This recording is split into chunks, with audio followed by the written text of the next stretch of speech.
ঈশ্বরদীতে স্বেচ্ছাসেবক দলের ৪৬তম প্রতিষ্ঠা বার্ষিকী উপলক্ষে সমাবেশ, পথসভা ও আনন্দ মিছিল অনুষ্ঠিত হয়েছে। বিস্তারিত থাকছে অ্যাডভোকেট আব্দুল্লাহ আল শোভনের প্রতিবেদনে। ২ দিন ব্যাপী কর্মসূচির অংশ হিসেবে শহরের খায়রুজ্জামান বাবু বাস টার্মিনাল থেকে আনন্দ মিছিল বের করা হয়। মিছিলটি শহরের বিভিন্ন সড়ক প্রদক্ষিণ করে ঈশ্বরদী বাজারে গিয়ে শেষ হয়। পরে পৌর স্বেচ্ছাসেবক দলের আহ্বায়ক আওয়াল কবিরের সভাপতিত্বে সেখানে সমাবেশ অনুষ্ঠিত হয়। সমাবেশে প্রধান বক্তা হিসেবে বক্তব্য দেন মেহেদী হাসান।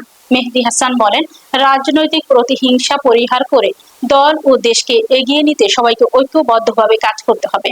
তিনি বলেন, আনন্দঘন এই আয়োজনে উপজেলা স্বেচ্ছাসেবক দলের আহ্বায়ক শরীফুল ইসলাম দুর্বৃত্তদের হামলায় আহত হয়ে হাসপাতালে চিকিৎসাধীন থাকায় তারা ব্যতীত।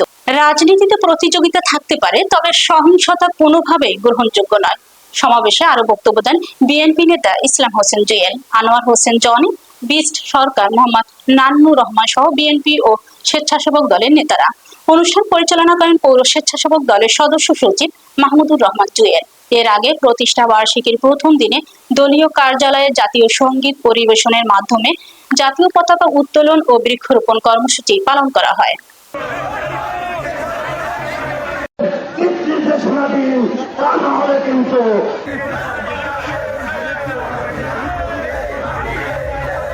আমরা ঘরে বসে থাকতে পারবো না।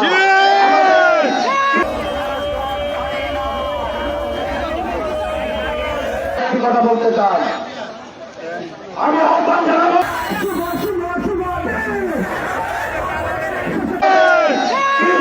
থেকে গেছে সম্মানীয় কমিটির সদস্য সিরাজুল ইসলাম সরকার থেকে গেছে।